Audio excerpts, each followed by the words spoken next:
ये सवाल देखते हैं। और इस सवाल में देखिए क्या कह रहा है कि एक ग्राफ आपको दिया हुआ है यहाँ पर, और उसमें कह रहा है कि आपको सैलरी दिया है, एक्सपेंडिचर दिया है, टैक्स दिया है, सेविंग दिया है। क्वेश्चन का लेवल बहुत इजी है कंचन जी। ये इजी टफ अगर हर सवाल में करते रहोगे ना तो बड़ी मुश्किल हो जाएगी। ठीक है, यहाँ जो पीछे की कहानियां हैं उसको समझो। रिवीजन नहीं करते हो क्या आप, ये सोच के कि ये तो मुझे आता है तो मैं क्यों रिवाइज करूं।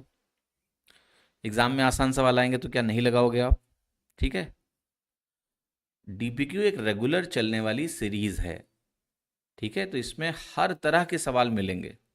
आसान सवालों से भी समझाने का, पहला सवाल तो बहुत आसान था, देखो जरा, आ जाओ वापस।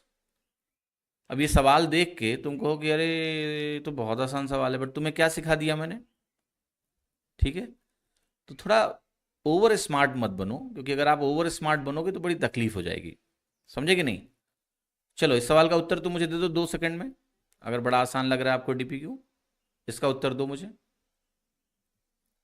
एग्जाम में सवाल आएगा तो जान निकल जाएगी इस सवाल में करने में, 2 मिनट खराब करोगे। तो डीपीक्यू को अगर जज करना है तो 85 डीपीक्यूज को ओवरऑल जज करो जो अभी तक हो चुकी है। 1200 से ऊपर सवाल हो गए हैं, पूरे 1200 सवाल को जज करो, सिंगल सिंगल सवालों को जज मत करो। ठीक है,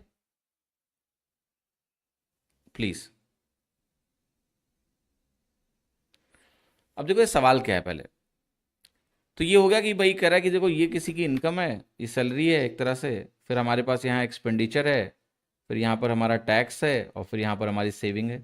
इन तीनों का टोटल इसके बराबर ही होगा, क्योंकि एक्सपेंडिचर कर दिया उसने, टैक्स दे दिया, सेविंग जो बचा वो सेविंग हो गया, टोटल इस सैलरी के बराबर होगा। सवाल क्या है, पहले सवाल पढ़ लेते हैं। सवाल कह रहा है कि भाई एक्सपेंडिचर को अगर मैं सैलरी के परसेंट